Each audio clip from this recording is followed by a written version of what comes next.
नमस्कार साथियों, स्वागत है आप सभी का वाईडी एग्रीकल्चर एकेडमी के डिजिटल प्लेटफॉर्म पर। मैं नीलेश पटेल आप सभी का नव वर्ष के दिन पर हार्दिक स्वागत करता हूं। सभी प्यारे साथियों को नव वर्ष की हार्दिक शुभकामनाएं। सभी का साल 2025 बहुत अच्छी खुशियों के साथ व्यतीत हो और साथ ही साथ हम आशा करते हैं और दुआ भी करते हैं कि आप सभी के लिए कि 2025 जाते जाते सबको रोजगार मिल जाए, कोई भी बिना रोजगार के ना रह जाए। यही हमारी दुआ है आप सबके लिए। और नव वर्ष 2024 हमारा कैसा बीता और 2025 को हम कैसा बना सकते हैं, ये अपने ऊपर है कि हम कितना मेहनत और कितनी लगन अपना झोंक दे अपने कैरियर को बनाने के लिए, तो हमारा आने वाला समय अच्छा हो जाएगा। आप इस प्रकार से एक कॉन्सेप्ट आप अपने दिमाग में बिठा लीजिएगा या एक मोटिवेशनल फैक्ट आप अपने दिमाग में बिठा लीजिएगा कि 4 महीना वनाम 40 साल। यदि आप अभी 4 महीने मेहनत कर लोगे तो आने वाले अगले 40 साल तक आप आराम से जिंदगी गुजारोगे। यदि आपने 4 महीने में लापरवाही कर दी तो आने वाले अगले 40 साल आप भटकते रह जाओगे। यही उम्र है आपके बनने की और बिगड़ने की। बस बनना बिगड़ना मतलब यहाँ पर हमारा ये सेंस नहीं है कि आप नशाबाजी में घुस जाओ, गंदी हरकतों में लिप्त हो जाओ। ऐसा कुछ यहाँ पर नहीं तात्पर्य है कि अब अगर आप 4 महीने सिलेबस को अच्छी तरीके से नहीं जानोगे, अच्छी तरीके से नहीं पढ़ोगे, भटकते रहोगे तो फिर अगली वैकेंसी का इंतजार करते रहोगे। अभी आपके पास मौका है, भरपूर मौका है कि आप कुछ भी कर सकते हो। अगर आप ठान लो तो सब कुछ हो सकता है।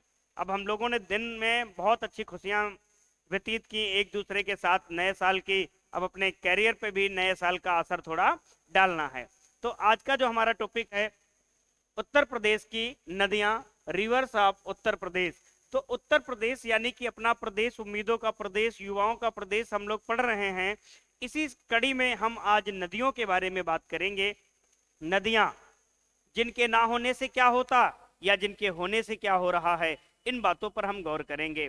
यदि नदियां ना होती तो हमारे यहाँ जैव विविधता पर असर पड़ता, पशु पक्षियों पर असर पड़ता, खेती बाड़ी पे असर पड़ता, हमारा रहन सहन पर असर पड़ता कि हम पानी पीने के लिए भी नदी पर आश्रित हैं, खेत में सिंचाई करने के लिए, बिजली बनाने के लिए, विभिन्न उद्देश्य हमारे जुड़े हुए हैं नदियों से। उदाहरण आपको मैं बता दूं, मिस्र जिसमें आज बहुत ज्यादा अच्छा खासा खेती होने लगा, कभी मिस्र में कुछ नहीं हुआ करता था। नील नदी का जब से निर्माण हुआ, वहां नील नदी आई, तब से नील नदी मिस्र का वरदान के रूप में जानी जाती है। कुछ नदियां अच्छी भी होती हैं, कुछ नदियां वहां के लिए नुकसानदायक भी हो सकती हैं। जैसे बंगाल का शोक दामोदर नदी को कहते हैं, बिहार का शोक कोसी नदी को कहते हैं कि कोसी जब कभी अपने विस्तारित रूप में आती है तो घर मकान गांव पूरे पूरे काट लेके जाती है। तो ये कुछ शोक का काम भी कुछ नदियां करती हैं। कुछ नदियां अच्छी अच्छी मिट्टी का निर्माण भी करती हैं, इसलिए हमने पहले मिट्टी पढ़ा दिया था आपको, तो आप मिट्टी पढ़े। मिट्टी से आपको बहुत सारी जानकारी, बहुत सारी नदियों के बारे में जानकारी मिल गई थी। अब हम बात करते हैं उत्तर प्रदेश की नदियों के बारे में। तो उत्तर प्रदेश की नदियों के बारे में अगर हम देखें तो यूपी की नदियां, हमारी जो हेडिंग होगी यूपी की नदियां।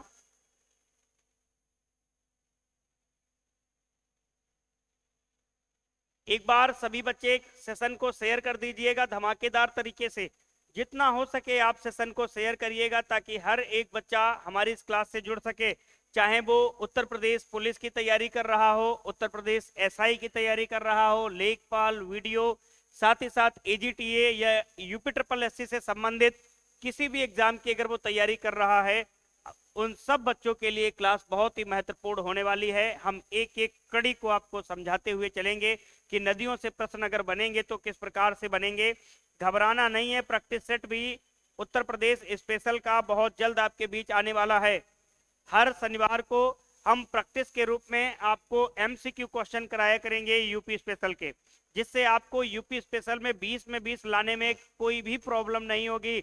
जो बच्चा डर रहा था यूपी स्पेशल में, उसके डर को हजारों किलोमीटर दूर भगा देना है। यही हमारा एक उद्देश्य है कि किसी भी बच्चे के मन में कोई डर ना रह जाए। तो यूपी की नदियों की अगर हम बात करते हैं तो उत्तर प्रदेश की जो नदियां हैं, उत्तर प्रदेश की खोपड़ी पे कौन बैठा है? उत्तराखंड।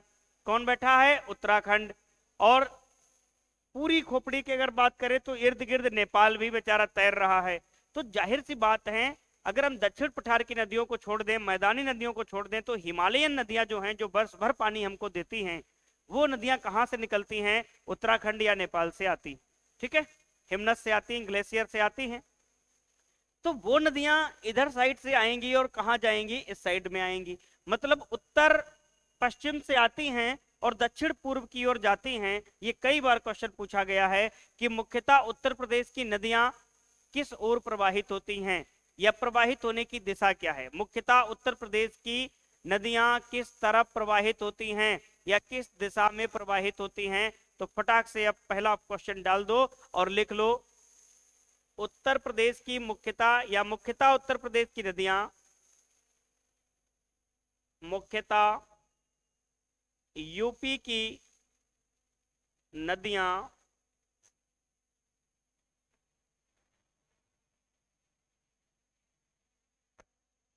उत्तर पश्चिम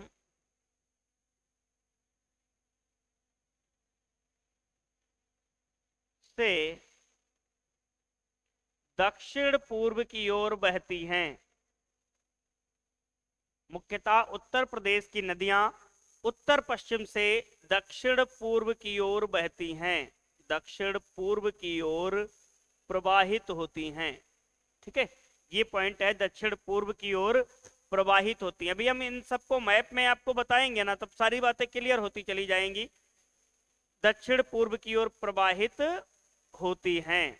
यहां तक हमने बात की कि उत्तर प्रदेश की जो नदियां हैं वो मुख्यतः दक्षिण पश्चिम से उत्तर पश्चिम से आकर के और दक्षिण पूर्व की ओर जाती, मतलब उत्तर पश्चिम से शुरू होंगी और दक्षिण पूर्व की ओर क्या होंगी? बहती हुई निकल जाएंगी।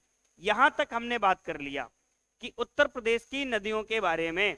अब हम बात करते हैं उत्तर प्रदेश में जलोढ़ मिट्टी का निर्माण मुख्यतः कौन सी नदियां करती हैं? हम मिट्टी वाले चैप्टर में पढ़ाए थे आपको।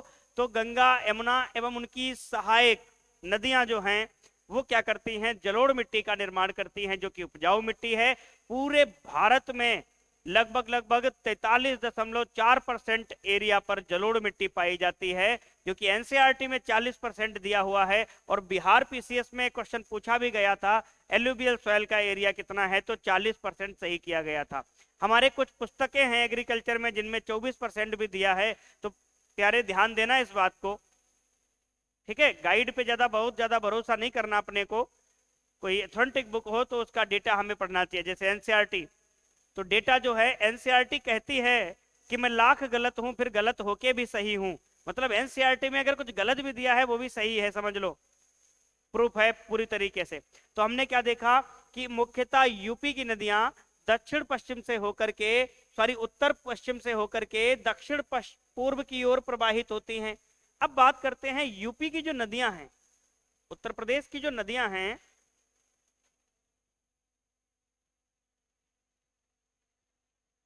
यूपी की जो नदियां हैं वो उत्पत्ति के आधार पे अगर हम बात करें, किसके? उत्पत्ति के आधार पर, मतलब इनकी उत्पत्ति कहां से हुई? उत्पत्ति या उद्गम, उद्गम के आधार पर, आधार पर कितने भागों में बांटी गई हैं? 3 भागों में विभाजित की गई हैं, 3 भागों में विभाजित की गई हैं, 3 भागों में विभाजित की गई हैं। 3 भागों में विभाजित। जो समस्त नदियां उत्तर प्रदेश की हमको 3 भागों में ही पढ़ेंगे। कौन कौन से वो 3 भाग हैं जरा हम यहां पर देखने का प्रयास करेंगे। तो कौन कौन से वो 3 भाग हैं? तो सबसे पहला, इस प्रकार से हम तीनों भाग पढ़ लेंगे। नंबर 1, हिमालयी नदियां, हिमालयी नदियां ऐसी नदियां जो हिमालय पर्वत से होकर गुजरती हैं या हिमालय पर्वत के आसपास से गुजरती हैं, इनको हम हिमालयी नदियां कहते हैं। दूसरा नंबर, मैदानी नदियां, ऐसी नदियां जो उत्तर प्रदेश के मैदानी भाग से होकर प्रवाहित होती हैं, जिनको हम मैदानी नदियां कहते हैं। और तीसरे नंबर पे आता है दक्षिण पठार की नदियां, दक्षिणी पठार की नदियां, दक्षिणी पठार की नदियां। तो उत्तर प्रदेश की नदियों को हम इस प्रकार से कुछ डिवाइड करते हैं और देखते हैं कि कौन कौन सी नदियां हमें यहाँ पर पढ़नी हैं, और इम्पोर्टेंट नदियों के ऊपर हम लोग चर्चा करते हुए निकल चलेंगे। नदियों से जो भी प्रश्न आएगा आपका गलत नहीं होगा, इस हिसाब से हम पढ़ेंगे, मैपिंग करके पढ़ेंगे, सारी चीजों को पढ़ेंगे। बस क्लास को आप, अगर आपको क्लास अच्छी लग रही हो, उत्तर प्रदेश स्पेशल सारी चीजें अगर आपको समझ में आ रही हो, तो लाइक शेयर कमेंट रुकना नहीं चाहिए। जितना हो सके आप उतना लाइक करिएगा। और बच्चों के विशेष आग्रह पर जो Shatabdi batch plus AGTA speed test दोनों का कॉम्बो बैच किया गया था मात्र 399 में, जो कुछ बच्चे अपने मोबाइल फोन या लैपटॉप जो भी उनके डिवाइस हैं वो सही ना होने की वजह से, या कुछ बच्चों के पास ऐसी कोई प्रॉब्लम आ रही है, नेटवर्क इशू आ रहे हैं, तो वो बच्चे पर्सनल हमको कांटेक्ट किए। 100 से अधिक बच्चे ऐसे हैं जो ये बोल रहे हैं कि सर ऑफर 1 जनवरी से लेकर के 3 जनवरी तक कर दिया जाए। तो क्या आप लोगों की क्या राय है, ये जो ऑफर है कॉम्बो बैच का, इसको बढ़ा दिया जाए या नहीं बढ़ा दिया जाए? आप लोग इस वीडियो के अंत में आप कमेंट अपने रखिएगा, ताकि उन बच्चों का भी लाभ हो सके जो बच्चे किसी अभाव में कोर्स नहीं परचेज कर पाए हैं। उनके लिए डेट बढ़ानी चाहिए या नहीं, सभी लोग एक बार जरूर कमेंट करेंगे। चलिए आगे हम बात करते हैं। तो हिमालयी नदियों में हम किसकी किसकी बात करेंगे साहब? गंगा की बात करेंगे, हम यमुना की भी बात कर लेंगे, हम रामगंगा की भी बात कर लेंगे, हम गंडक की भी बात कर लेंगे, हम घाघरा की भी बात कर लेंगे, हम शारदा की भी बात कर लेंगे। ये जो नदियां हैं ये हिमालयी क्षेत्र की नदियां हैं। कौन से? हिमालयी क्षेत्र की नदियां हैं। और मैदानी क्षेत्र की नदियों में सबसे इंपॉर्टेंट है गोमती। लखीमपुर वाले बच्चे ध्यान दें, मोहम्मदी वाले, जब आप मोहम्मदी जाते हो तो मोहम्मदी से पहले गोमती नदी पड़ती है, पड़ती नहीं पड़ती? लखनऊ भी इसी के किनारे बसा, जौनपुर भी इसी के किनारे बसा, बाद में गंगा नदी में जाके मिल जाती है। तो गोमती, वरुण और शई, ये मैदानी नदियां हैं, इनके बारे में हम बात करेंगे। उसके बाद हम बात करते हैं कि ये जो दक्षिण पठार की नदियां हैं, इसमें चंबल है जो 3 राज्यों से होकर गुजरती है। चंबल, आपकी बेतवा, केन, टोंस और सोन, ये जो नदियां हैं ये सब कैसी हैं? दक्षिण के पठार से नदियां निकलती हैं। तो इन नदियों के बारे में अब हमको एक एक करके सारी चीजों को पढ़ना है। गंगा, यमुना, रामगंगा, गंडक, घाघरा, शारदा, गोमती, वरुण, शई, चंबल, बेतवा, केन, टोंस, सोन, सारी नदियों को हम लोग पढ़ेंगे। परंतु मेजर रूप से हम किन नदियों के बारे में बात करेंगे वो अभी हम आपको बताने वाले हैं। यहां तक की बात क्लियर हो गई आप सभी को? सारी चीजें क्लियर हैं? आप एक बार इसका स्क्रीनशॉट ले लीजिएगा, फिर मैं आपको मैप के माध्यम से बताता हूं सारी नदियों को। फटाफट से आप इसका स्क्रीनशॉट ले लीजिएगा। चलिए अब मैं आपको मैप के माध्यम से नदियों के बारे में कुछ बताऊंगा। ये मैप है हमारे उत्तर प्रदेश का, इसको मैंने पहले ही ड्रॉ कर रखा था ताकि आपको कोई ज्यादा समय भी ना लें हम, और ये पूरा कलर भी कर रखा था व्हाइट कलर से। अब हम बात करते हैं कि नदियों के बारे में कि नदियों को हम किस प्रकार से बताएं। हाँ, अब ठीक है, ठीक है। चलिए, अब हम बात करते हैं नदियों की। बोर्ड ठंडक में बेचारा एकदम परेशान सा हो गया है, ठीक है। अब देखना, नदियों की बात करते हैं। ये है हमारा उत्तराखंड वाला एरिया ऊपर, तो यहां से गंगा नदी निकलती है। ये गंगा नदी प्रवाहित होती है और इस प्रकार से आगे प्रवाहित होती हुई चली जाती है। इसको हम मान लेते हैं गंगा नदी। क्या मानते हैं? गंगा नदी मानते हैं इसको।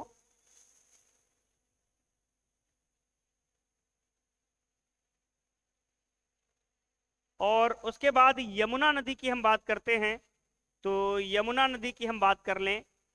यमुना नदी इस प्रकार से, यमुना नदी यूपी के इस तरीके से यमुना नदी बहती है और यहां पर यमुना नदी मिलती है। यहां पर ये यमुना नदी मिल जाती है, ठीक है। तो यहां पर ये जो यमुना नदी मिलती है इसको हम बोलते हैं संगम। क्या बोलते हैं? संगम बोल देते हैं, संगम। और कौन सा? प्रयागराज, जहां 12 बरस बाद महाकुंभ का आयोजन हो रहा है। प्रयागराज, जहां गंगा और यमुना मिलती हैं। यमुना गंगा की सबसे बड़ी सहायक नदी है और यमुना गंगा के दाहिने तट पर आकर प्रयागराज नामक स्थान पर अपना अस्तित्व खो देती है और गंगा नदी के जलधारा में और जल का योगदान दे देती है, ठीक है। यहां तक हमने बात की। अब बात करते हैं साहब रामगंगा नदी के बारे में। तो रामगंगा नदी, इस प्रकार से हम रामगंगा नदी के बारे में बात करते हैं। रामगंगा नदी के बारे में हम बात कर लेते हैं, ठीक है। कन्नौज के आसपास ये रामगंगा नदी जो है गंगा नदी में मिल जाती है। रामगंगा के बाद अगर हम देखें तो ये नदी जो है मैदानी एरिया से निकलती है, ये गोमती नदी। क्या निकलती है? ये गोमती नदी निकलती है मैदानी एरिया से, जिसको हम बोलते हैं गोमती। ये तो है रामगंगा और ये है यमुना। ये है यमुना और ये है रामगंगा। ये है रामगंगा और ये है गोमती। ये क्या है? गोमती है। गोमती नदी जो पीलीभीत के फुलहार झील से निकलती है और बाकी ये गंगा नदी में आके मिल जाती है। यहां तक हमने गोमती नदी के बारे में देखा। फिर हम बात करते हैं और भी नदियों के बारे में बात करते हैं, जैसे गंडक। गंडक की बात करते हैं तो ये गंडक नदी इस प्रकार से उत्तर प्रदेश का पूर्वी हिस्सा छूता है और बिहार में ये नदी आती है, तो इसको हम क्या कहते हैं? गंडक। गंडक, ठीक है। क्या बोलते हैं? गंडक। और उसके बाद शारदा नदी के बारे में हम बात कर लेते हैं। शारदा नदी की हम बात कर लेते हैं। ये शारदा नदी है। ये क्या है? शारदा नदी है। और शारदा नदी में ही आगे राप्ती नदी भी अपना पानी छोड़ देती है। कौन सी? राप्ती नदी। तो राप्ती नदी की हम बात कर लेंगे। ये क्या है? ये राप्ती नदी है। राप्ती नदी दिख रहा होगा ना, राप्ती नदी, ठीक है। तो ये उत्तर प्रदेश के मैप में कुछ हम नदियों के बारे में बात कर रहे हैं। अब जो गंगा नदी है ये प्रवेश करती है बिजनौर में। कहां से प्रवेश करती है? बिजनौर में प्रवेश करती है, यूपी में। कहां प्रवेश करती है? बिजनौर में। यमुना सहारनपुर में प्रवेश करती है।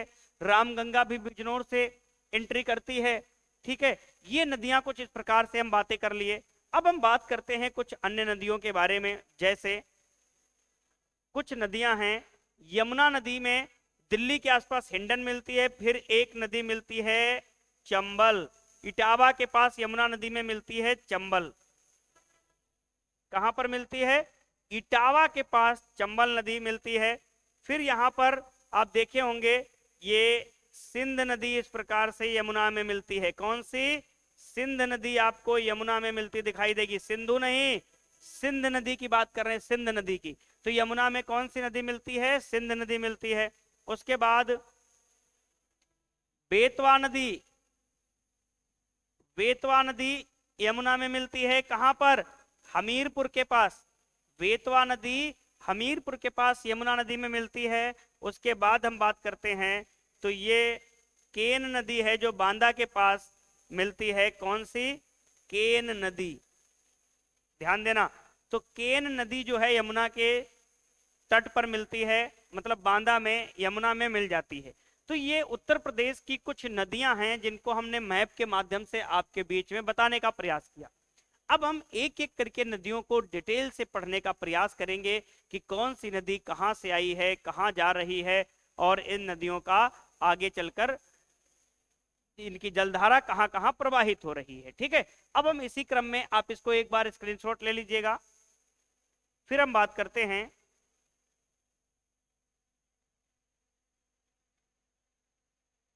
अब हम बात करेंगे सबसे पहली नदी जो है गंगा नदी। क्या होगी? गंगा नदी होगी। सबसे पहली हेडिंग बनाइएगा, गंगा नदी। गंगा से पहले एक हेडिंग बनाइएगा, हिमालयी नदियां।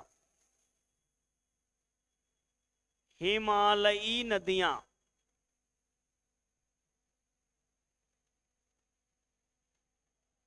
तो हिमालयी नदियों में हम एक पॉइंट लिखेंगे पहले। क्या लिखेंगे? ये नदियां वर्षवाहिनी होती हैं। क्या होती हैं? ये नदियां वर्षवाहिनी होती हैं। ये नदियां वर्षवाहिनी होती हैं। ये नदियां वर्षवाहिनी होती हैं। कारण क्या होता है इनके वर्षवाहिनी होने का? तो ये नदियां कैसी होती हैं? वर्षवाहिनी मतलब वर्ष भर जल इनमें बहता रहता है, मतलब ये वर्ष भर प्रवाहित होती रहती हैं, इनके अंदर पानी की कमी नहीं आती है। तो ये नदियां वर्षवाहिनी होती हैं। वर्षवाहिनी होती हैं क्योंकि क्योंकि इनका उद्गम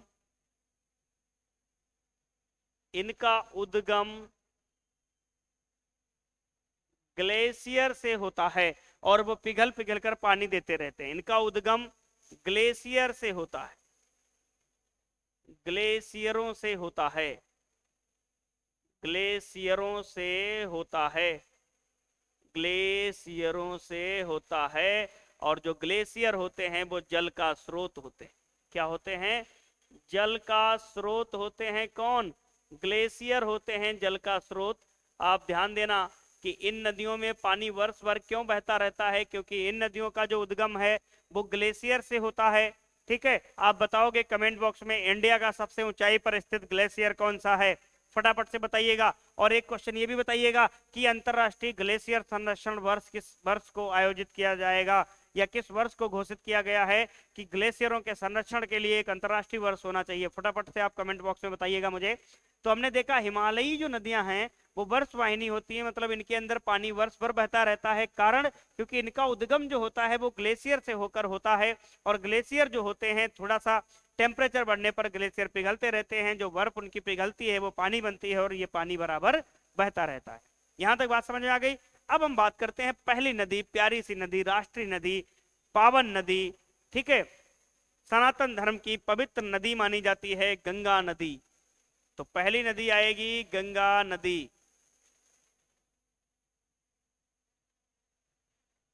गंगा नदी। तो गंगा नदी की अगर हम बात करें तो यहां से कुछ पॉइंट निकल कर आते हैं, जैसे उद्गम। तो वास्तविकता अगर गंगा नदी का उद्गम देखा जाए तो गंगोत्री नहीं होता है, परंतु हमें प्रश्न सही करना है उत्तर में, तो हमें लिखना पड़ता है। बाकी गंगा का उद्गम नहीं होता है, गंगा तो बनती है। ठीक है, गंगा दो धाराओं से मिलकर बनती है, वो हम आगे अभी गंगा के जब पंच प्रयाग बताएंगे तब आपको हम बताएंगे गंगा की असली पूरी कहानी। अभी आप यहां पर लिखो बस गंगोत्री। अगर आप उद्गम की बात करेंगे कि गंगा का साहब उद्गम कहां है,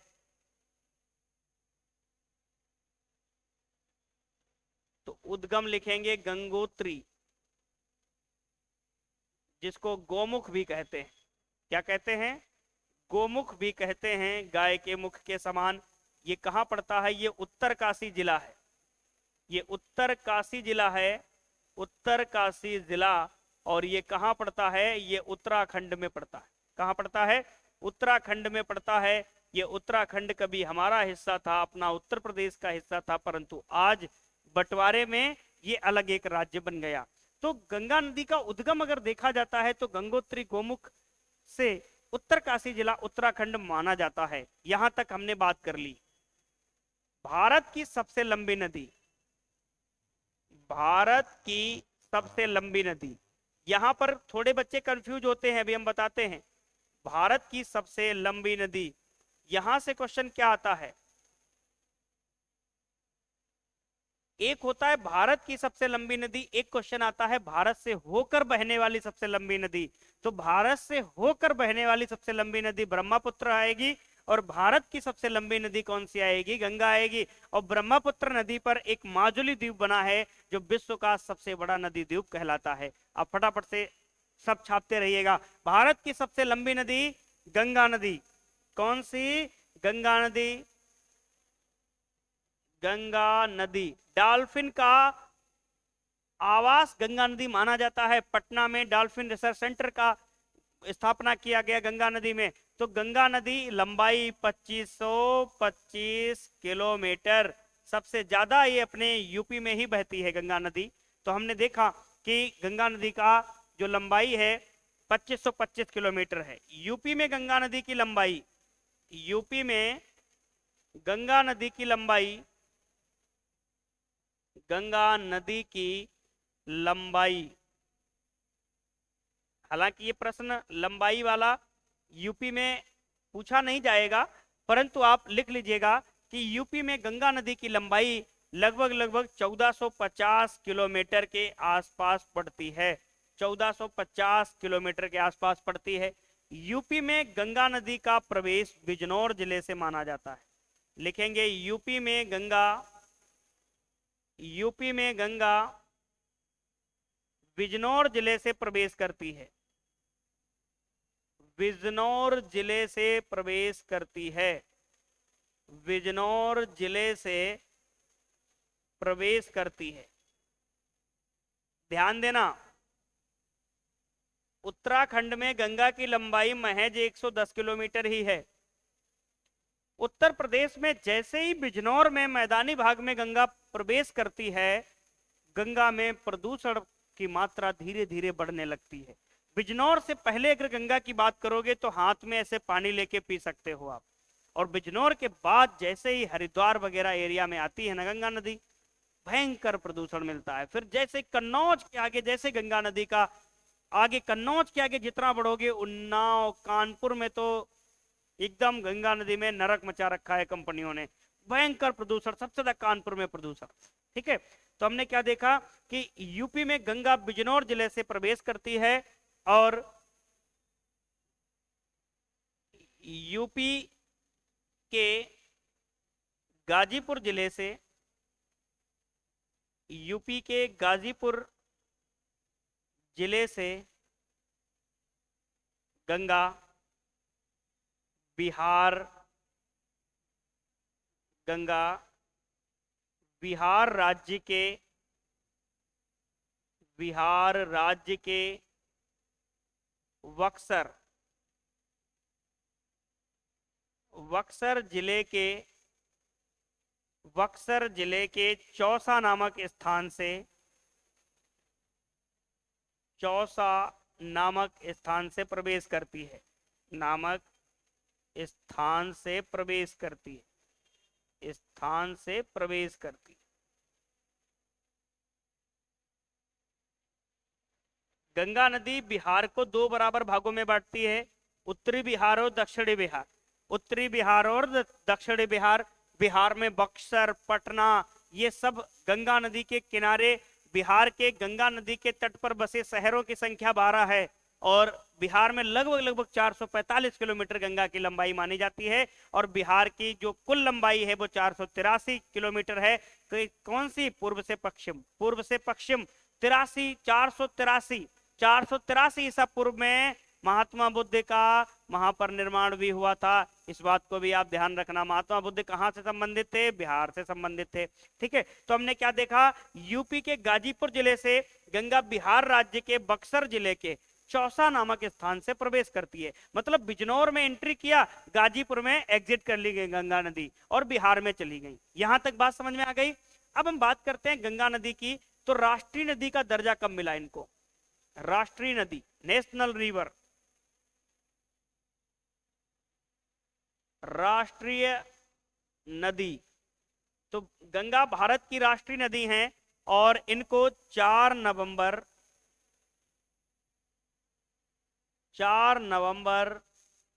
2008 को राष्ट्रीय नदी का दर्जा दे दिया गया। गंगा नदी को राष्ट्रीय नदी का दर्जा दे दिया गया।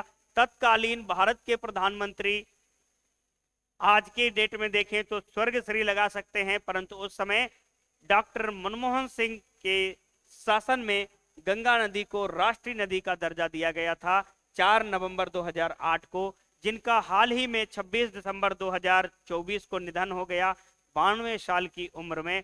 संयोग देखो, 26 तारीख उनके लिए, 26 सितंबर को उनका जन्म हुआ, 26 दिसंबर को उनकी मौत हो गई। ठीक है, बहुत महान अर्थशास्त्री के रूप में हम उनको जानते हैं, बहुत अच्छे वित्त मंत्री के रूप में हम उनको याद करते हैं, उनके कार्यों को याद करते हैं।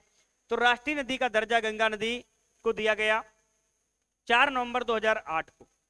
राष्ट्रीय जलीय जीव कौन सा है? डॉल्फिन, जो कहां रहता है? गंगा नदी में रहता है। राष्ट्रीय जलीय जीव डॉल्फिन कहां रहता है? गंगा नदी में रहता है। समझ आ गया कि नहीं आ गया? ठीक है, यहां तक हमने गंगा नदी के बारे में पढ़ लिया। अब गंगा नदी से संबंधित कुछ और फैक्ट पढ़ते हैं, उसके बाद हम गंगा नदी को मैप के माध्यम से थोड़ा देख लेते हैं। आप इसको फटाफट से लिख लीजिएगा।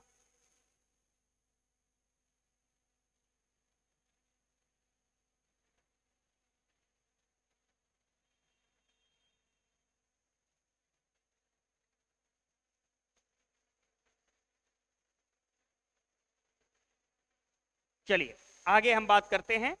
हम बनाते हैं गंगा नदी का एक धारा। ये मान लो मौज मस्ती में एकदम नाश्ता करते हुए गंगा नदी प्रवाहित हो रही हैं।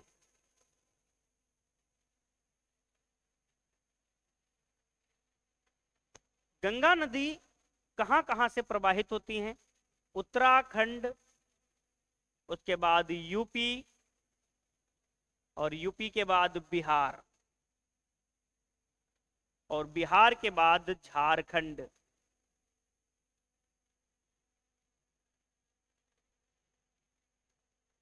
और झारखंड के बाद वेस्ट बंगाल, और वेस्ट बंगाल के बाद बांग्लादेश। बांग्लादेश तक गंगा नदी का प्रवाह देखने को मिलता है। ठीक है, गंगा नदी का प्रवाह बांग्लादेश तक देखने को मिलता है। ठीक है, ये बांग्लादेश तक हमें यहां पर देखने को मिलता है। और गंगा नदी निकलती कहां से है? तो ये हम देखते हैं, ये उत्तराखंड। ठीक है, उत्तराखंड से इनका उद्गम होता है और धीरे धीरे आते हुए ये इधर की तरफ आती। सर्वाधिक लंबाई की अगर हम बात करेंगे, सर्वाधिक लंबाई, तो यूपी में। सर्वाधिक लंबाई की अगर हम बात करें तो गंगा नदी की सर्वाधिक लंबाई कहां है? यूपी में। कितनी है? 1450 किलोमीटर। और सबसे कम लंबाई, सबसे कम लंबाई झारखंड। सबसे कम लंबाई, न्यूनतम लंबाई या सबसे कम लंबाई गंगा नदी की कहां है? झारखंड में है। कितनी लंबाई है यहां पर? तो मात्र 40 किलोमीटर के आसपास इसकी लंबाई है गंगा नदी की। कहां? झारखंड में। बांग्लादेश में गंगा नदी को पद्मा के नाम से जानते हैं। गंगा भारत में है, परंतु बांग्लादेश में इसी को पद्मा नाम दिया गया। क्या नाम दिया गया? पद्मा नाम दिया गया बांग्लादेश में। ठीक है, क्या नाम दिया गया? पद्मा नाम दिया गया। तो हमने देखा कि गंगा कितने राज्यों से होकर गुजरती है, आप देख लीजिएगा फटाफट से। ठीक है, अब हम बात करते हैं यूपी में 28 जिलों से होकर गंगा गुजरती है। यूपी के 28 जिलों से, 28 जिलों से प्रवाहित होती है गंगा नदी। यूपी के 28 जिलों से प्रवाहित होती है और ये गंगा नदी का माना जाता है दायां तट। ये माना जाता है दायां तट और ये माना जाता है बायां तट। क्या माना जाता है? बायां तट माना जाता है। ये बात समझ में आ गई। अब देखना जरा यहां पर क्या होता है कि नदियां कुछ मिलती हैं, जैसे यमुना नदी गंगा नदी में आकर मिलती है। यमुना नदी गंगा नदी में आकर मिलती है, इसका नाम है यमुना। ये दाहिने तट पर आके मिलती है, right hand tributaries, RHT, right hand tributaries में यमुना आ गई। यमुना के बाद आपका सोन नदी आ गई। सोन नदी आ गई जो पटना के आसपास मिलती है, जहां पर सोनपुर का मेला भी लगता है, जानवरों के लिए माना जाता है। सोन नदी आ गई। उसके बाद चंद्रप्रभा नदी आ गई। चंद्रप्रभा नदी आ गई। चंद्रप्रभा नदी आ गई। कर्मनासा नदी आ गई। बिहार में ही कर्मनासा भी गंगा नदी में मिलती है। कर्मनासा, यहाँ लोग नहाते हैं पाप धुलने के लिए। तो कर्मनासा नदी, ये गंगा के दाहिने तट पर मिलने वाली कुछ नदियां हैं। यमुना, सोन, चंद्रप्रभा, कर्मनासा, इन नदियों को हम गंगा की राइट हैंड ट्रिब्यूटरीज के रूप में जानते हैं। लेफ्ट हैंड ट्रिब्यूटरीज के रूप में अगर हम जाने तो हम बात करते हैं रामगंगा। किसकी बात करेंगे? रामगंगा। कहा जाता है कि इस नदी में सोना मिलता है। सोना मिलता है, सोना। ठीक है, रामगंगा, गंडक, घाघरा, गोमती। ठीक है,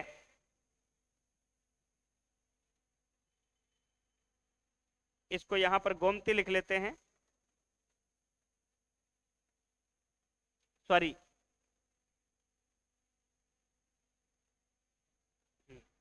आ जाएगा लिखने में। गोमती, घाघरा, गंडक, ये इस प्रकार से दाहिने तट पर ये नदियां, बाएं तट पर वो नदियां हमने देख लिया जो गंगा नदी में मिलती हैं। गंगा नदी के बारे में देखा, बायां तट, लेफ्ट हैंड ट्रिब्यूटरीज, और ये राइट हैंड ट्रिब्यूटरीज। इनको LHT कहते हैं। क्या कहते हैं? LHT कहते हैं, लेफ्ट हैंड ट्रिब्यूटरीज। अंग्रेजी वाले बच्चे, लेफ्ट हैंड ट्रिब्यूटरीज। ठीक है, ध्यान देना। तो गंगा नदी का हमने यहाँ पर सशक्त वर्णन कर दिया कि ये सारे जो एरिया थी, ये सारी चीजें हमने बता दी। अब एक हम आपको ट्रिक बताते हैं गंगा नदी की। वो ट्रिक आप पुराने समय में याद करने वाली थी कि गंगा नदी के किनारे कौन कौन से शहर बसे हुए हैं। तो शहर की बात करते हैं। शहर की बात करते हैं कि कौन कौन से शहर बसे हैं गंगा नदी के किनारे। तो एक ट्रिक थी, हम यूपी के शहरों की बात करते हैं तो बिजनौर,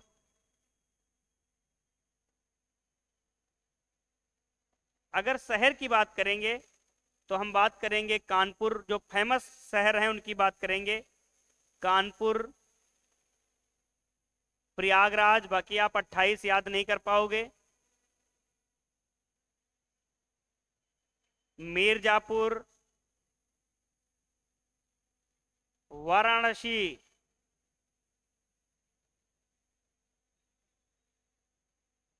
वाराणसी, ये क्या हैं? कुछ फेमस शहर हैं यूपी के जो गंगा नदी के तट पर बसे हुए हैं। कानपुर, प्रयागराज, मिर्जापुर, वाराणसी, और भी हैं आपके। ठीक है, और भी शहर हैं, परंतु आप इनको याद रखोगे। गाजीपुर, गाजीपुर जहां से बिहार में गंगा एंट्री करती है। तो ये कुछ शहर हैं जो गंगा नदी के किनारे बसे हुए हैं। बाकी गंगा नदी पे अगर हम देखेंगे, ओवरऑल इंडिया की बात करते हैं तो हरिद्वार हो गया, पटना हो गया, बक्सर हो गया, प्रयागराज हो गया, कानपुर हो गया, वाराणसी हो गया। ये कुछ ऐसे शहर हैं जो गंगा नदी के किनारे बसे हुए हैं। तो यहां तक हमने देखा कि गंगा नदी के बारे में बहुत सारी चीजें हमने यहाँ पर जिक्र कर लिया, बहुत सारी चीजों का डिस्कशन कर लिया। आप फटाफट से इसको नोट कर लीजिएगा। अब हम पंचप्रयाग के बारे में बात करेंगे। पंचप्रयाग, पंच प्रयाग के बारे में हम लोग सीखते हैं बहुत सारी चीजें।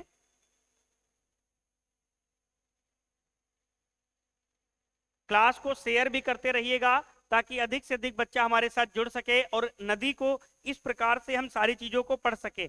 अब मैं पंच प्रयाग पढ़ाने वाला हूं। आज तक हो सकता है आप नहीं रट पाए होंगे, परंतु आज मैं दावे के साथ कहता हूं आज के बाद आपको पंच प्रयाग याद नहीं करने पड़ेंगे।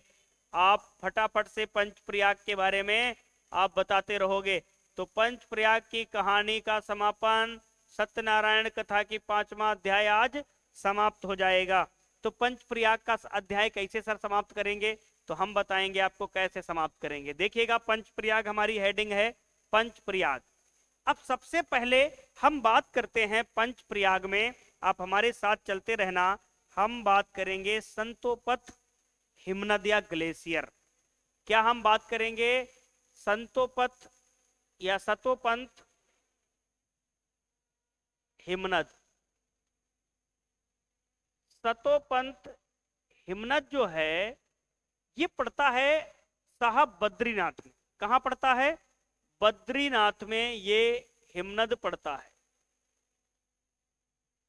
सतोपंथ जो हिमनद है ये बद्रीनाथ जिले में पड़ता है और इस जिले से या इस हिमनद से धाराएं निकलती हैं दो। सतोपंथ हिमनद से इस प्रकार से दो धाराएं निकलती हैं, दो धाराएं निकलती हैं और ये धाराएं जो हैं मिलती हैं यहां पर। ये दो धाराएं जब आपस में मिलती हैं, ध्यान देना, जब दो नदी जल धाराएं आपस में मिलेंगी और दोनों नदियों की गहराई समान होगी, मतलब ये वाली जो धारा थी इसका नाम था धौली गंगा या विष्णु गंगा। इसका क्या नाम था? विष्णु गंगा। थोड़ा और इस पेन को हम बारीक करते हैं। इस वाली नदी का नाम था, या इसको हम क्या बोलते थे? विष्णु गंगा। क्या बोलते थे? विष्णु गंगा। और इसको बोलते थे धौली गंगा। क्या बोलते थे? धौली गंगा। ये दो जलधाराएं सतोपंथ हिमनद से निकलती हैं और एक जगह पर आके मिल जाती। जहां पर ये दो धाराएं मिलती हैं तो आगे कौन सी नदी कहलाएगी इस पर विचार करना है कि जब समान गहराई की दो नदियां आपस में मिलेंगी तो उसके आगे उनका नाम नया हो जाएगा। दोनों की गहराई समान थी और दोनों नदियां मिली और उसके आगे इसका नाम अलग हो गया और ये नदी जो बहकर इस प्रकार से नीचे की ओर आ गई। अब ये मिली कहां पर? तो ये मिली विष्णु प्रयाग के पास। कहां मिली? विष्णु प्रयाग के पास मिली। विष्णु प्रयाग, इस जगह को क्या कहते हैं? विष्णु प्रयाग। विष्णु प्रयाग। अब पहला प्रयाग हमने देखा यहां पर पंच प्रयाग में हमने एक प्रयाग की पोस्टमास्टम हड्डियां तोड़ दी। क्या हड्डियां तोड़ दी? पंच प्रयाग में से एक को तोड़ दिया। सतोपंथ हिमनद से दो धाराएं निकली, एक विष्णु गंगा एक धौली गंगा। कहां पर मिली? विष्णु प्रयाग नामक स्थान पे मिली और नई नदी का नाम आया। इस नदी को हम क्या कहते हैं? इस नदी को कहते हैं साहब अलकनंदा। क्या बोलते हैं इसको? अलकनंदा। तो अलकनंदा नदी कहां से बनी? विष्णु प्रयाग से बनी। विष्णु प्रयाग से बनी, ना कि सतोपंथ हिमनद से। तो अलकनंदा का निर्माण कहां से हुआ? विष्णु प्रयाग से हुआ। ये जो अलकनंदा नदी है ये नदी, अब इसी अलकनंदा नदी में एक और नदी आई। इस प्रकार से घूमते फिरते टहलते टहलते कहा आके मिल जाते हैं और यहां पर ये आके मिली और इसको नाम क्या दिया गया? ये अपने को ध्यान देना है। ये नदी कौन सी मिली थी? तो साहब नंदाकिनी। मंदाकिनी नहीं, नंदाकिनी। तो नंदाकिनी नदी थी। ये कौन सी नदी थी? नंदाकिनी नदी थी। और ये मिली कहां थी? तो कर्ण प्रयाग में मिली थी। कहां मिली थी? कर्ण प्रयाग में मिली थी। और कर्ण प्रयाग हमने दूसरा प्रयाग देख लिया, दो प्रयाग देख लिए पंच प्रयाग में हमने। अब जो ये नदी आके मिली इसकी जो गहराई थी अलकनंदा से कम थी तो इसका पानी अलकनंदा में ही समाहित हो गया और अलकनंदा का पानी बढ़ गया। आगे और किस नाम से नदी जानी जाएगी? तो अलकनंदा नाम से, क्योंकि अलकनंदा की गहराई ज्यादा, इसकी गहराई कम। तो ये नदी ने अपना अस्तित्व खो दिया कहां पर आके? कर्णप्रयाग के पास आके खो दिया। परंतु अलकनंदा यूं की त्यों मोटी ताजी बनी रही, इसमें पानी बढ़ गया। अब क्या हुआ? एक और नदी आई और घूमते घामते टहलते टहलते आई और यहां पर इस प्रकार से आके मिल गई। अब जो मिल गई, यहां पर आके मिल गई, ये कहां पर मिली? इसको बोलते हैं रुद्रप्रयाग। रुद्रप्रयाग, क्या बोलते हैं? रुद्रप्रयाग। तो रुद्रप्रयाग जो हमने तीसरा प्रयाग देख लिया, रुद्रप्रयाग कौन सी नदी मिली? तो कौन सी नदी मिली साहब? यहां पर ये है पिंडार नदी। कौन सी? पिंडार। पिंडार नदी जो है अलकनंदा में आकर मिली। कहां पर? रुद्रप्रयाग के पास। परंतु पिंडार नदी की भी ज्यादा गहराई ना होने के कारण अपना अस्तित्व खो दी और ये नदी आगे अलकनंदा के नाम से ही जाने लगी। हमने 3 प्रयाग पढ़ लिए, विष्णु प्रयाग, कर्ण प्रयाग, रुद्र प्रयाग। 3 प्रयाग पढ़ लिए। और भी हमें कुछ पढ़ने हैं क्या? विष्णु प्रयाग पढ़ लिया, कर्ण प्रयाग पढ़ लिया, रुद्र प्रयाग पढ़ लिया। अब बताओ आपको और कौन सा एक प्रयाग बचा? फटाफट से बताओ। 5 प्रयाग पढ़ने हैं अपने को। 3 प्रयाग हमने पढ़ लिया। अब 5 प्रयाग में से 3 प्रयाग हमने पढ़ लिया, और बचे हैं, फटाफट से कमेंट करके बताओ। हमने विष्णु प्रयाग पढ़ा, ये कर्ण प्रयाग नहीं है, यहां पर थोड़ा इसको कर लीजिएगा, करेक्शन कर लीजिएगा।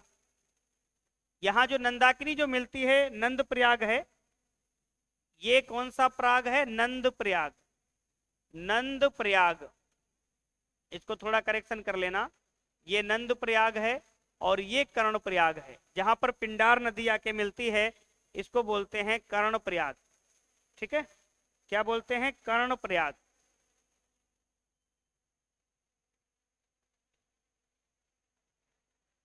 ये हो गया कर्ण प्रयाग। अब बात करते हैं कुछ अन्य चीजों के बारे में। हम बात करते हैं जैसे यहां पर एक चौरावरी, क्या नाम है? चौरावरी। चौरावरी हिमनद है। चौरावरी हिमनद, इसको थोड़ा करेक्शन कर लेना। यहां पर वो बाय मिस्टेक हो गया। ये नंदाकिनी नदी जहां पर मिलती है उसको नंद प्रयाग कहते हैं, और पिंडार नदी जहां पर मिलती है इसको कर्ण प्रयाग कहते हैं। ठीक है, यहां तक बातें क्लियर हो गई। एक चौरावरी हिमनद होता है। चौरावरी हिमनद ये कहां पड़ता है? ये केदारनाथ में पड़ता है। कहां पड़ता है? केदारनाथ। और केदारनाथ कहां पड़ता है साहब? उत्तराखंड में पड़ता है। तो अगर हम बात करें, ये भी कहां है? उत्तराखंड में है। चौरावरी जो हिमनद है, चौरावरी हिमनद से एक नदी निकलती है और ये नदी आकर मिलती है किसमें?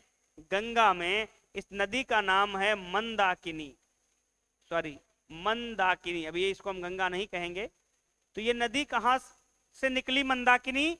चौरावरी हिमनद केदारनाथ से निकलकर आकर गंगा में मिलती है। कहां पर मिलती है? तो ये मिलती है रुद्रप्रयाग के पास। रुद्रप्रयाग के पास मिलती है। हमने 4 प्रयाग के बारे में बातें कर ली। अब एक प्रयाग और बचा हुआ है, उसको भी हम निपटा लेते हैं। हम बात करते हैं गंगोत्री हिमनद। हम बात करते हैं गंगोत्री हिमनद। गंगोत्री हिमनद, गंगोत्री हिमनद ये कहां पड़ता है? ये उत्तर काशी में पड़ता है। उत्तर काशी में पड़ता है गंगोत्री हिमनद। ये गंगोत्री हिमनद होता है। यहां से कोई नदी निकलती है, यहां से कोई नदी निकलती है और आकर गंगा नदी में मिलती है। ये नदी कौन सी होती है? ये होती है भागीरथी। कौन सी होती है? भागीरथी नदी होती है। ध्यान देना। तो भागीरथी नदी कहां से निकली? गंगोत्री हिमनद उत्तर काशी से निकली भागीरथी नदी। और कहां मिली आकर? अलकनंदा में मिली आकर। अभी ये अलकनंदा ही है। अलकनंदा कहां बनी थी? विष्णु प्रयाग में अलकनंदा बनी थी। फिर नंदाकिनी नदी मिली नंद प्रयाग में, तब भी अलकनंदा रही क्योंकि नंदाकिनी की गहराई उतनी ज्यादा नहीं थी। पिंडार नदी आके मिली कर्ण प्रयाग में, फिर भी इसका नाम अलकनंदा रहा क्योंकि पिंडार नदी की गहराई कम थी, इससे उसके पानी को अपने अंदर समाहित कर ली।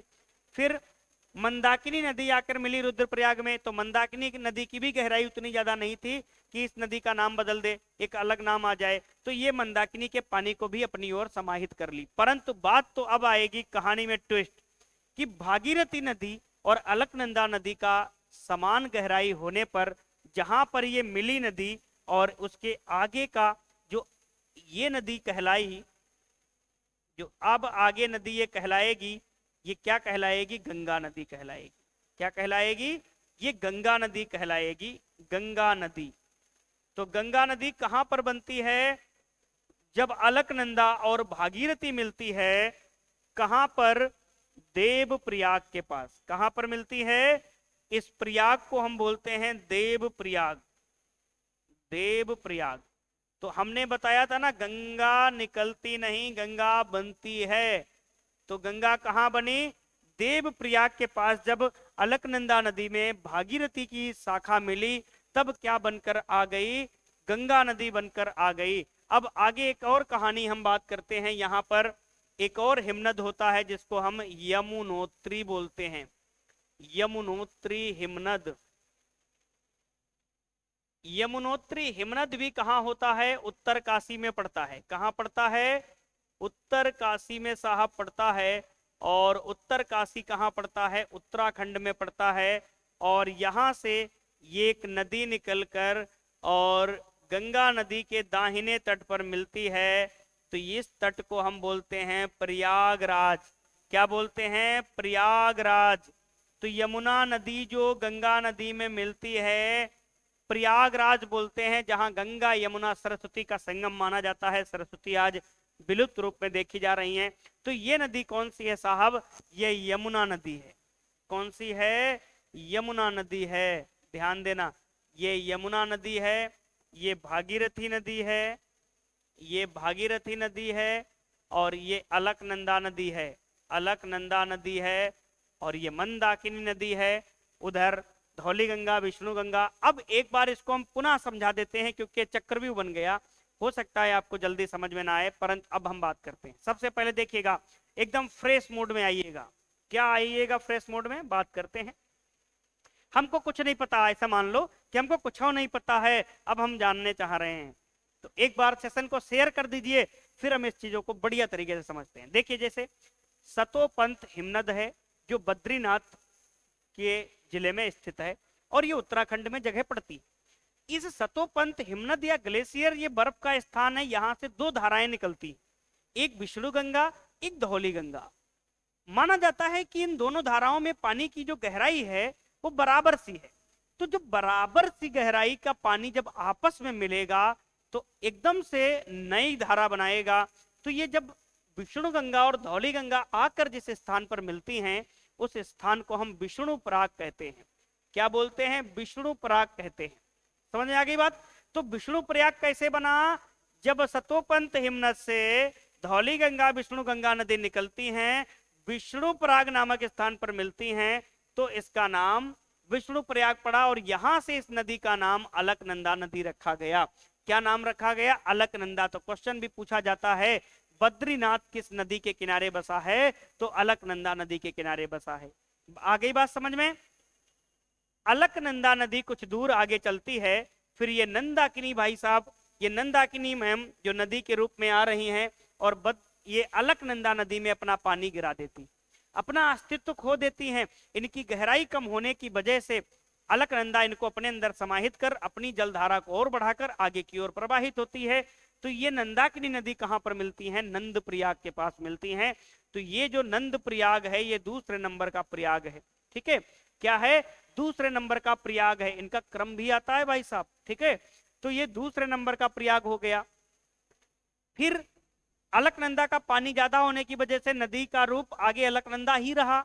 रूप कब बदलेगा? जब समान गहराई की दो नदियां मिलेंगी, तब एक नया नाम बन के आ जाएगा। फिर कुछ दूर अलकनंदा नदी चलती हैं और पिंडार कहती है कि हमको भी ले चलो। तो पिंडार नदी आके अलकनंदा में मिलती है। कहां पर? कर्ण प्रयाग के पास। तो ये तीसरा प्रयाग कौन सा हो गया?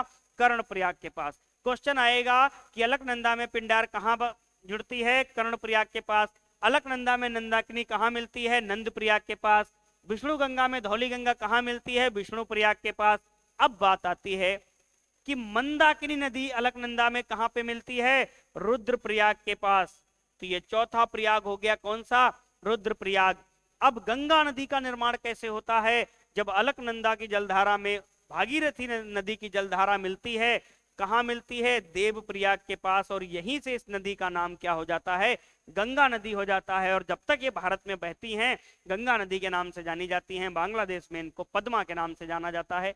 किसके नाम से जाना जाता है? पद्मा के नाम से जाना जाता है। ये हैं गंगा नदी के पंच प्रयाग। पंच प्रयाग के बारे में हमने आपको बता दिया, आप फटाफट से इसको नोट कर लीजिएगा, ठीक है? पंच प्रयाग के बारे में आप इसको नोट कर लीजिएगा।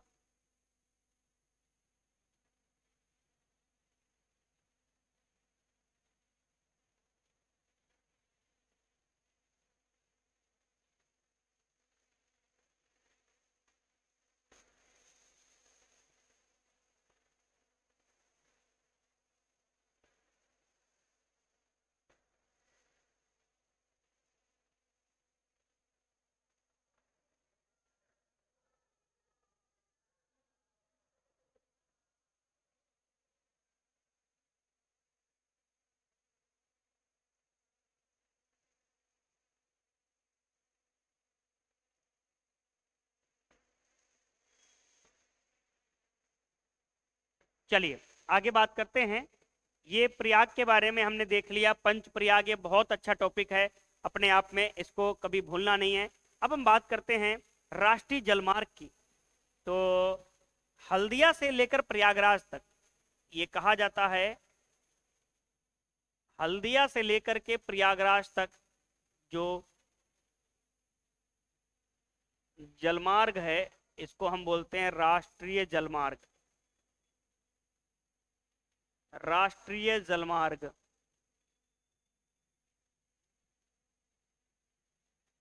ठीक है? ये किस पर बना है? गंगा नदी। गंगा नदी, ठीक है? अब गंगा नदी के बारे में जान गए। गंगा नदी कहां से बनती है? सबको पता है, देवप्रयाग से बनती है। कहां से बनती है? देवप्रयाग से बनती है। यहां तक बात समझ में आ गई। अब हम बात करते हैं गंगा नदी में सबसे ज्यादा प्रदूषण। गंगा नदी में सर्वाधिक प्रदूषण, गंगा नदी में सर्वाधिक प्रदूषण,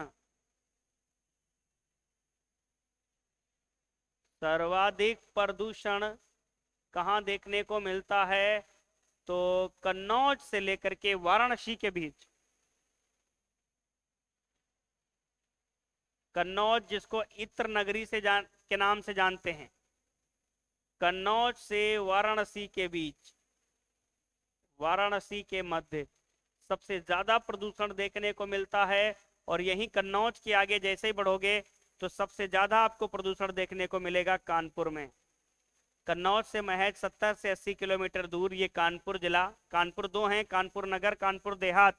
यूपी 78 नगर, यूपी 77, कानपुर देहात। और कन्नौज यूपी 74, ठीक है?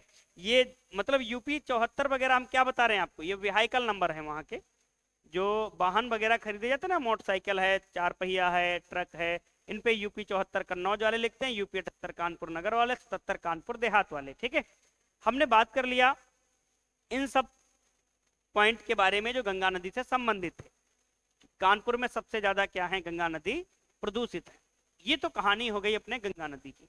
गंगा नदी के बारे में जितने भी पॉइंट आने थे उत्तर प्रदेश स्पेशल के केस में हमने सारे पॉइंट पर विचार विमर्श कर लिया। और कुंभ का मेला, जो उत्तर प्रदेश में कुंभ कहाँ लगता है तो आप लिख लीजिएगा, यूपी में कुंभ किस नदी के किनारे लगता है? तो कुंभ की अगर हम बात कर लें तो कुंभ मेला, कुंभ मेला धार्मिक पुराणों में बताया गया है कि जो समुद्र मंथन के समय अमृत का उत्पादन हुआ था, अमृत आया था, तो अमृत जब देवता और असुर के मध्य छीना छानी में जहां जहां अमृत की धारा गिरी, वहां वहां कुंभ मेला का आयोजन होने लगा, ठीक है? तो कुंभ जो मेला है ये कहां कहां लगता है? तो कुंभ मेले का जो आयोजन है हरिद्वार, प्रयागराज,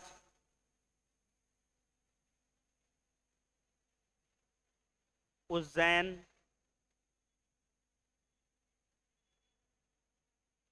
और नासिक। ये 4 जगहों पर कुंभ का आयोजन होता है।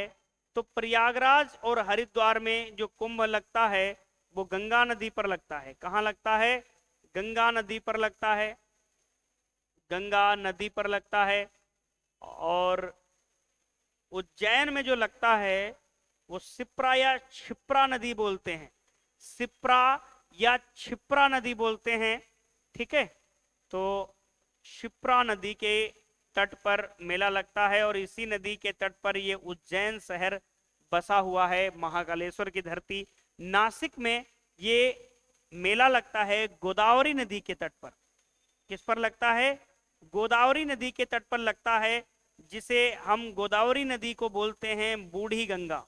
क्या बोलते हैं? बूढ़ी गंगा, बूढ़ी गंगा बोलते हैं। दक्षिण भारत की सबसे लंबी नदी, दक्षिण भारत की सबसे लंबी नदी, दक्षिण भारत की सबसे लंबी नदी कौन सी? सबसे लंबी नदी आपकी गोदावरी। एक गोदावरी आता है, एक आता है गुप्त गोदावरी। ध्यान देना, गुप्त गोदावरी की बात कभी भी आ जाए, गुप्त गोदावरी, एक गोदावरी है, एक गुप्त गोदावरी है। कई बार पेपर में आया है कि गुप्त गोदावरी कहाँ है, तो गुप्त गोदावरी चित्रकूट में है। कहाँ है? चित्रकूट में है, मतलब बुंदेलखंड एरिया में है चित्रकूट। तो गुप्त गोदावरी कहाँ है? चित्रकूट में है। गोदावरी कहाँ है? ये दक्षिण भारत की नदी। ठीक है, यहां पर हमने नदियों के बारे में देखा, गंगा नदी के बारे में हमने विस्तार पूर्वक वर्णन कर लिया। अब कल की क्लास में हम लोग चर्चा करेंगे पार्ट 2 में यमुना नदी, रामगंगा नदी, गंडक नदी, शारदा नदी, घाघरा नदी, इन नदियों पर हम लोग वार्तालाप करेंगे। बहुत छोटी छोटी नदियां हैं, बहुत छोटे छोटे इनके पार्ट हैं, इनको हम बहुत आसानी से पढ़ लेंगे। मेन रूप से तो हमें गंगा के बारे में डिस्कशन करना था। ठीक है, तो आज की क्लास यहीं तक है, कल फिर इसके आगे चर्चा करेंगे। सभी लोग क्लास को ज्यादा से ज्यादा शेयर करेंगे ताकि हर एक बच्चा हमारी क्लास से जुड़ जाएगा और अपनी तैयारी को और अच्छा करेगा। ये यूपी स्पेशल आपके लिए बहुत ही अच्छा साबित होने वाला है। आप सभी को नए साल के पहले दिन पर हम ये यूपी जीके की नदियों का चैप्टर लेकर के आए थे। हम आप सबके लिए, अपने लिए सब साथ मिलकर दुआ करते हैं एक दूसरे का 2025 बहुत ही अच्छा जाए। मिलेंगे कल फिर एक नई ऊर्जा के साथ। आज के लिए इतना ही। शुभ रात्रि।